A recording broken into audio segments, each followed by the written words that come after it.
अरे भाई, भाई समझ के बोल रहा हूँ यार। बुरा लगता है भाई, आप लोग भी जानते हो यार। दिल से लगता है भाई, आप समझ ही सकते हेलो दोस्तों, तो स्वागत है आप सभी का एक और नई वीडियो में। और आप देख रहे हैं द रियल इंसिडेंट।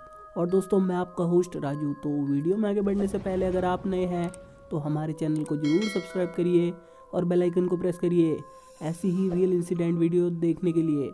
दोस्तों, ये घटना 2005 की है, जब मैं अपने छोटे भाई और चाचा जी के साथ अपने गांव छुट्टियां मनाने गया था। हम लोगों के साथ गांव के कुछ लड़के भी आ गए। रात को हम सब साथ ही सोते थे। हमारा गांव उदयपुर के भीमल स्टेशन के पास है। तब गांव में एक औरत के बारे में बहुत सुना था। वो हर रोज़ रात को सफ़ेद साड़ी में स्टेशन के पास घूमती थी और वो औरत कई लोगों को नज़र आ चुकी है। इसलिए हम लोगों को रात को वहाँ घूमने की बिल्कुल भी इजाज़त नहीं थी। हम लोगों के मन में इस बात को जानने की बहुत उत्सुकता थी। ऐसे ही एक रात हम सब लड़के बाहर सो रहे थे, तभी मेरे छोटे भाई को आवाज़ आई। उसने फिर मेरे चाचा के लड़के को जगाया और दोनों ही निकल पड़े। हमारे आंगन के आगे रास्ता है, उसके थोड़े आगे घास है और फिर स्टेशन। चाचा जी का लड़का एक तरफ खड़ा था और छोटा भाई घास की तरफ चल दिया। वो दोनों वापस आ ही रहे थे कि अचानक चाचा का लड़का वहीं रुक गया और छोटा भाई भी उसके साथ रुक गया। दोनों ने स्टेशन के पास एक औरत को देखा। वो सफ़ेद साड़ी में थी, स्टेशन के पास अनायास ही भटक रही थी। वो दोनों उसे देखे जा रहे थे।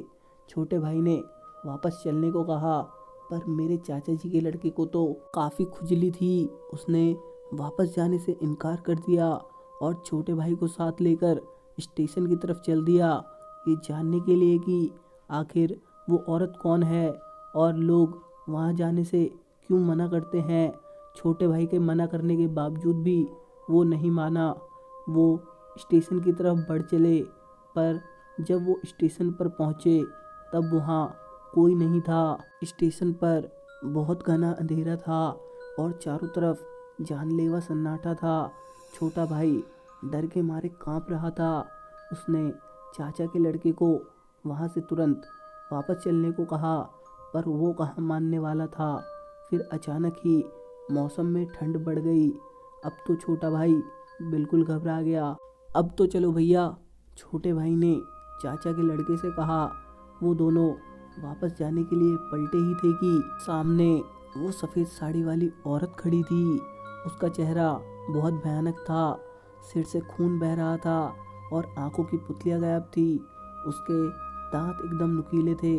उसे देखकर तो वो दोनों बुरी तरह घबरा गए। क्या करें और क्या ना करें, उनको कुछ समझ नहीं आ रहा था। दोनों एक ही बर्फ की तरह वहीं जम गए थे।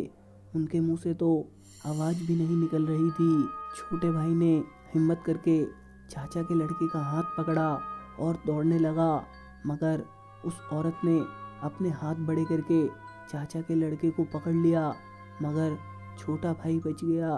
उस औरत ने चाचा के लड़के को अपने पास खींचा और वो औरत भयानक आक्रोश कर रही थी। छोटा भाई वहाँ से कैसे भी करके अपने घर की तरफ भागा और हम सबको जगाया। वो बता भी नहीं पा रहा था, उसने बस इशारा किया और हम सब वहाँ दौड़ पड़े। वहाँ जाकर जो नज़ारा देखा तो सभी के रोंगटे खड़े हो गए। हम भी बुरी तरह से घबरा गए। उस औरत ने चाचा के लड़के को गले से पकड़ रखा था, पर अचानक से ही उस औरत के शरीर ने आग पकड़ ली। अब तो हम भी घबरा गए। हम रोने पर आ गए और चाचा का लड़का भी बहुत रो रहा था और वो औरत भयानक आक्रोश किए जा रही थी। पर हम में से एक लड़का बहुत ढीठ था। वो फुर्ती से उस औरत की तरफ लपका और जितने भगवान हैं उन सबके नाम लेने लगा। वो औरत कमज़ोर पड़ने लगी। उस लड़के ने उन दोनों को कस के पकड़ रखा था। उसे देखकर हम लोगों में भी हिम्मत आ गई और हम लोग भी वहाँ लपक पड़े। कुछ देर में वो औरत कमज़ोर पड़ गई और वहाँ से गायब हो गई। चाचा का लड़का बेहोश हो चुका था। हम सब ने उसे उठाया और अपने घर की तरफ चल दिए। चाचा के लड़के को करीब 2 महीने तक बुखार रहा और छोटे भाई को 1 हफ्ता, लेकिन उस औरत के बारे में कुछ पता नहीं चला। हम मरते मरते बचे। इसलिए मैं कहता हूँ कि हमें कभी भी बड़ों की बात नहीं टालनी चाहिए और अपनी होशियारी कभी नहीं दिखानी चाहिए। आज भी हम लोगों को उस घटना के याद आने पर हमारे रोंगटे खड़े हो जाते हैं। तो दोस्तों, आपको ये सच्ची घटना कैसी लगी मुझे कमेंट करके ज़रूर बताइए, और वीडियो अच्छी लगी हो तो वीडियो को लाइक करिए और अपने दोस्तों के साथ शेयर करिए। और ऐसी ही रियल इंसिडेंट वीडियो देखने के लिए चैनल को ज़रूर सब्सक्राइब करिए। मैं मिलता हूँ आपको इसकी नेक्स्ट वीडियो में। तब तक के लिए गुड बाय, टेक केयर।